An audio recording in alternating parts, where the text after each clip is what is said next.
10, 9, 8, 7, 6, 5, 4, 3, 2, This Canadian 1. judge is among 9 ICC officials being sanctioned by the United States for investigating and prosecuting nationals of the U.S. or Israel. And to find yourself on a list that's designed for those implicated in human rights violations, terrorism, organized crime, and you're now on that list for doing your job. My job to serve as a judge of the International Criminal Court. That has an emotional impact, unquestionably, for all of us. Kimberly Prost was involved in investigations against American soldiers suspected of committing war crimes in Afghanistan. Do you understand why you are under sanctions? That was an important investigation that was applicable to the entire situation, to all of the victims, of potential victims of alleged war crimes, crimes against humanity by ISIS, by the Taliban, by Afghan forces, and yes, foreign forces, and there was an American component. And we authorized that.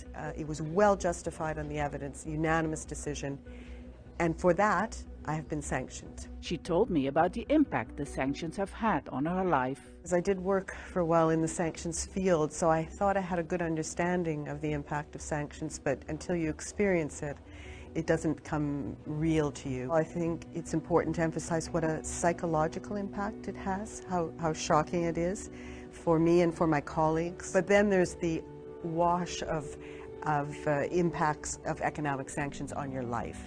Immediately, you have no credit cards. It doesn't matter where they were issued or what bank, because of the control of the Americans over this SWIFT system. It also cripples you in our modern world. How do you order an Uber? How do you get a hotel?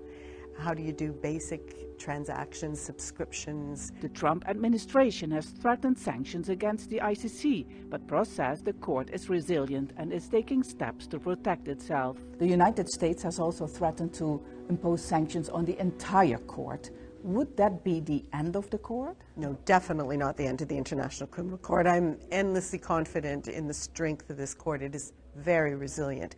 It will be very difficult. The registrar in particular has worked very hard to put in place measures along with states in order to safeguard and to ensure this court is as protected as it can be. The ICC, founded in 2002, is the only permanent court for prosecuting international crimes.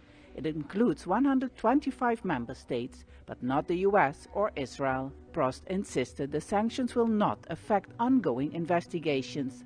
She says the court's independence and its pursuit of justice are non-negotiable.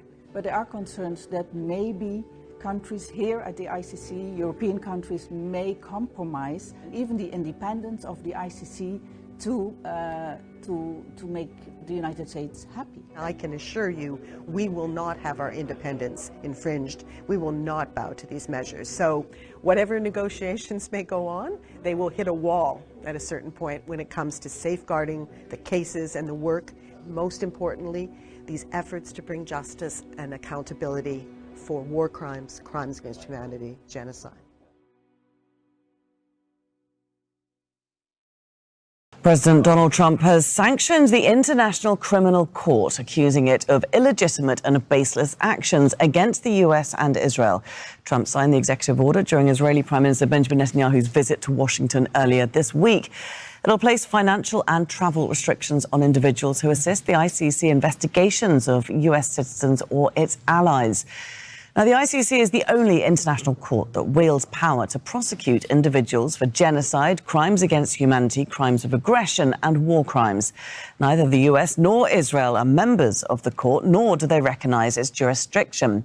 Last year, the ICC issued arrest warrants for the Israeli Prime Minister Benjamin Netanyahu and his then Defense Minister Yoav Gallant, accusing them of committing war crimes and crimes against humanity in The Trump Gaza. administration wants the International Criminal Court to ensure it does not investigate the U.S. president or his top officials by changing the court's founding document.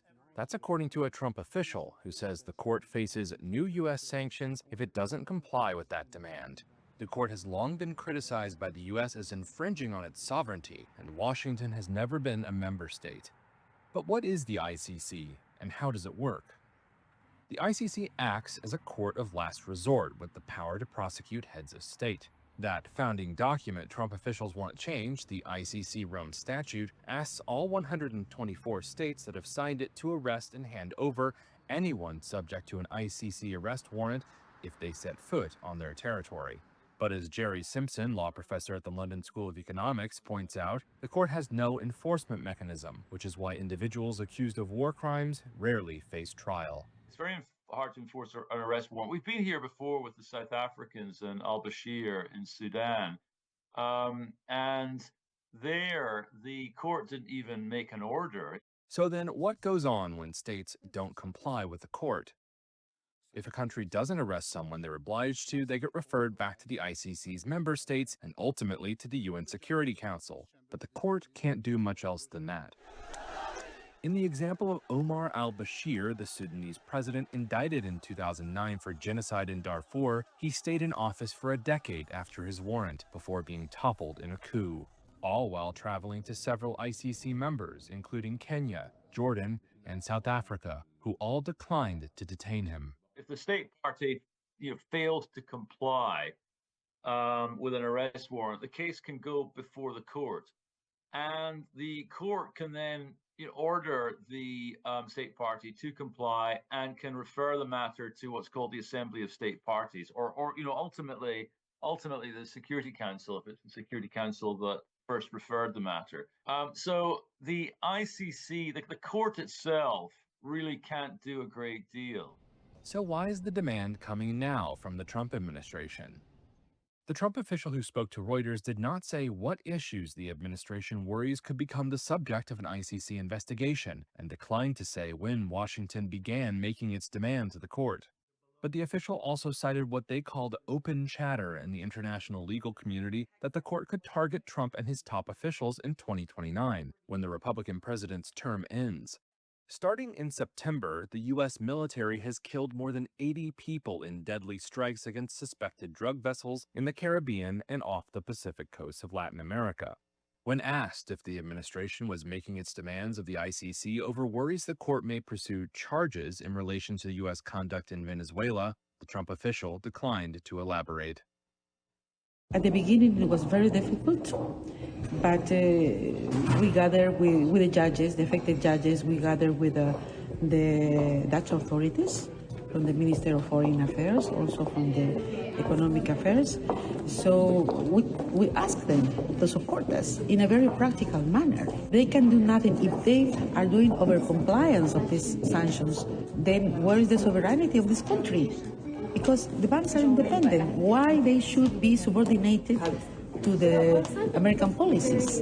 The next day, I received a call from my bank announcing me that now I could move at least my account in dollars to be converted in euros, so I can have the disposition of my assets. I think that it has been clear during this week that everybody, at least in the speech, are supporting us.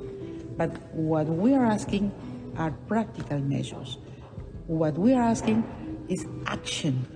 We need the support of the entire world, but we are in Europe now, and Europe is a powerful structure. The European Union is a powerful structure. They should react as such.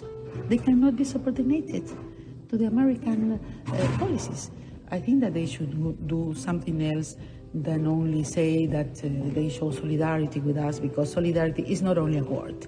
It should be enacted with practical measures, legislative measures and others, to support the court, not only to support the judges, but to support the system of Rome.